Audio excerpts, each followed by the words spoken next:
Ассаламуалейкум барлықтарыңызға. Бүгін біз Молдабайдың әнін өтеміз. Тәңір берекен Молдабай. Бізге осы тапсырыс күйінде түскен. Сабақтағы да осы көліктің ішінде болады. Әзірге солай болып жатыр. Кішкене қол босамай жатыр, кішкене анда-мында жүрміз. Ал сабағымызды бастайық. Кеттік. Қараңыздар міне. 6 астыңғы, сосын үстіңгі 4. Мұны осы екеуін ұстадыңыздар ғой. Сосын мынандай қағыс жасайсыздар.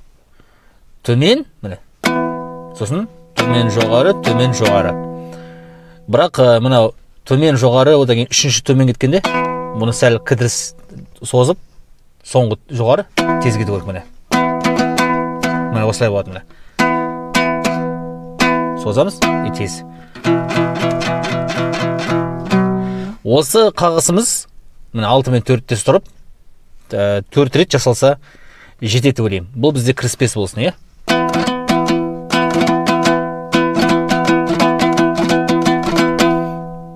Не болмаса 4 рет емес, тіпті 8 ретке дейін созыңыздар. Или 6 ретке дейін, е міне.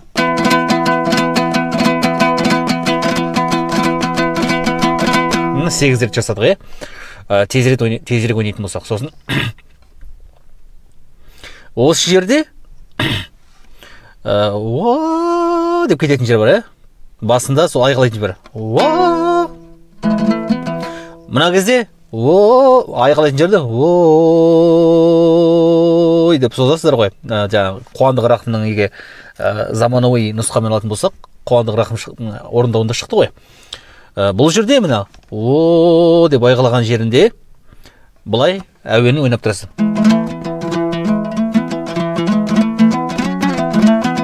Соны үйретем, бұл бізде Тәңір берген Молдабай. Соның әуені ғой негізі.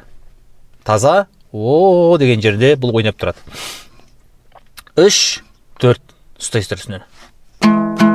Міне, төмен, төмен, жоғары.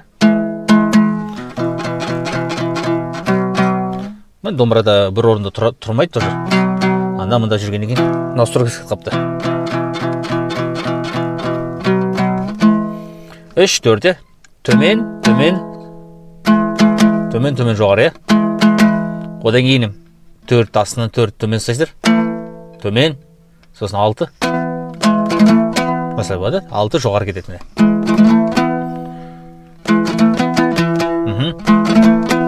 Сосын осы жерде 6-ға төмен жоғары бітті ғой.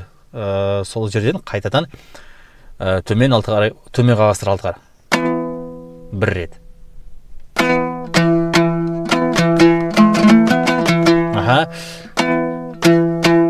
Одан кейін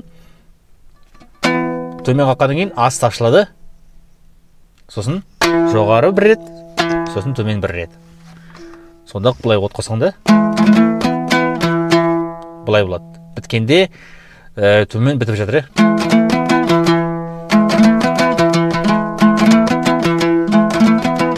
Осылай жасауға болады.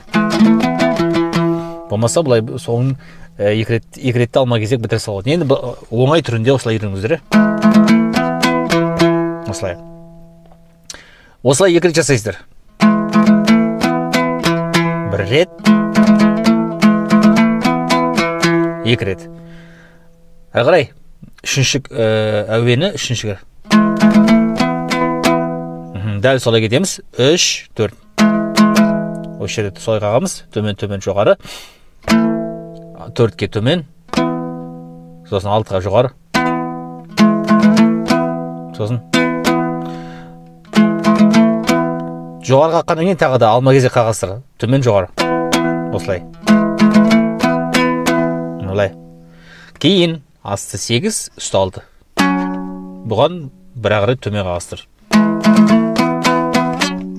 Осылай болады. Кейін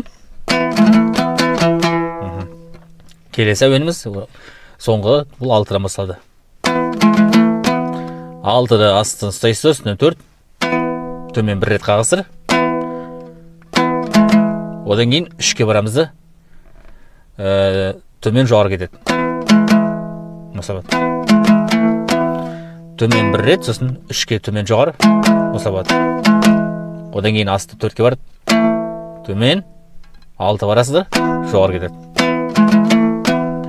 Сосын тағы да сол 6-да төмен, жоғары, төмен кетеді, яғни төмен бір қағасыздар, сосын асты ашылады, жоғары, төмен кетеді, сонда соңғысы осы төртеуін ойнап біткенге дейін жаңағы о дегенде созып бітірсеңіз болады,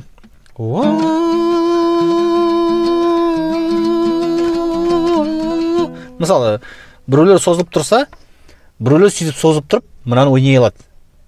Бірақ енді сізге қиын болса, бір жағынан созып тұрып, бір жағынан мынаны ойнап тұру әуенді, онда тек қана 10 айтыңыздар, ештеңе қақпаңыздар. Деп тұрыңыздар, бітті. Әрі қарай енді Тәңір берген Молдабай деген әуенге кетеге. Білесіздер, ескі нұсқасында да және жаңа нұсқасында да әуен бірінші айтылады, артынан домбыра қағылады, дәл солай бізді үйретеміз. Міне о бітті, о деген созған. Енді Тәңір берген Молдабай деген жерін үйренеміз. Бірінші айтасыздар сол әуенді, Тәңір берген Молдабай. Сосын бағана үйренген жерімізді ойнайсыздар.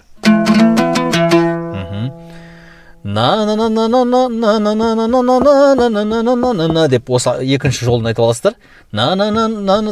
Тағалаған жорғадай. Тағы да артынан осы әуен кетеді. Сосын келесі әуеннен бастап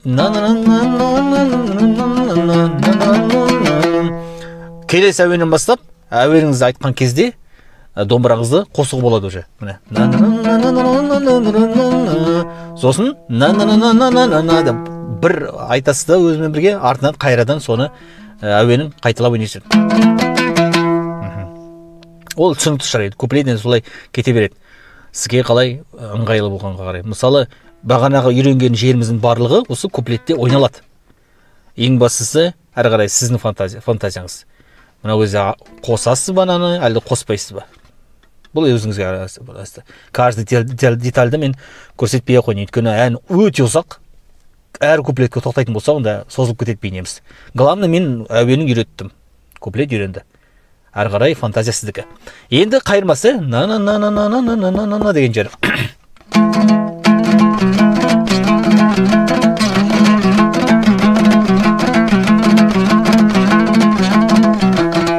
Деп осындай жерін шалықта Молдабай осылай тұрып ән салсам деген жерге. Мен дұрыс білмеймін осы әнді. Өзім орындап та көрмедім, былай нетпедім, жай ғана естігенім бар. Енді примерно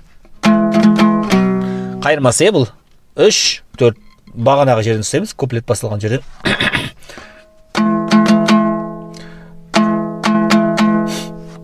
Қағастыр төмен, төмен жоғары, сосын тағы да төмен қағастыр, сосын жоғары кеткенде мұна бірге барамыз. Оған жоғары кетеді. Осылай болады,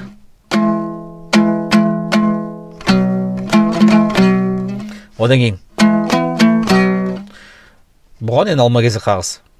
Төмен 6 ұстайсыздар, жоғары, сосын 4 ұстайсыздар, төмен 1 жоғары кетеді.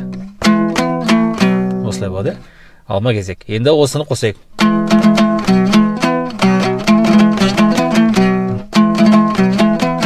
Осылай болады.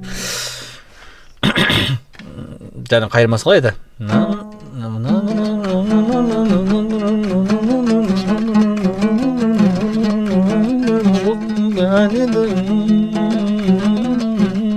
Міне, осылай 5 рет ойналғаннан кейін артынан осы қайырмасының әуені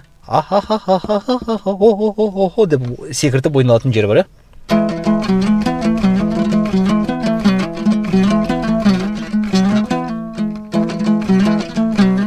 Сосын міне ойналғаннан кейін деген жері бар. Бұл енді оңай.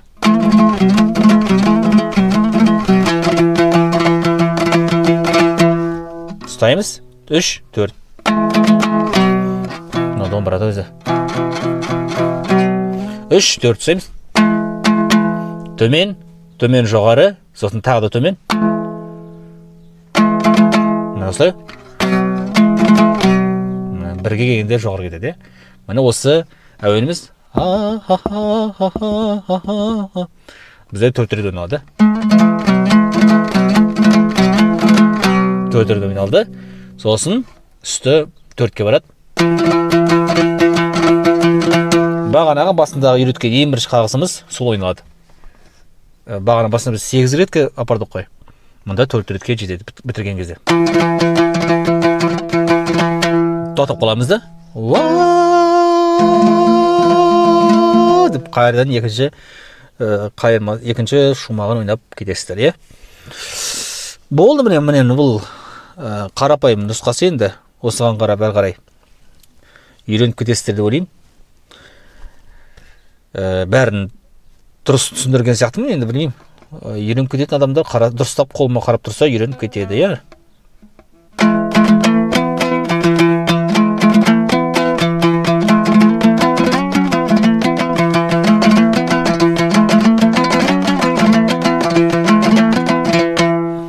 Сосын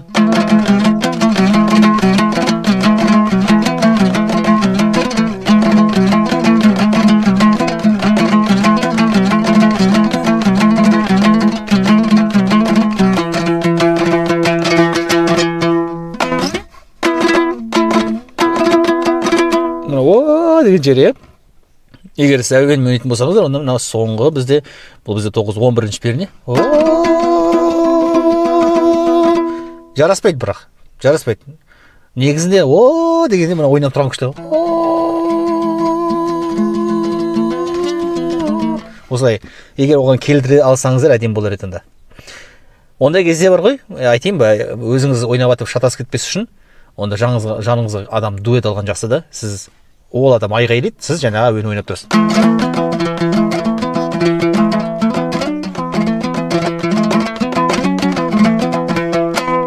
Тәңір берге болды бай.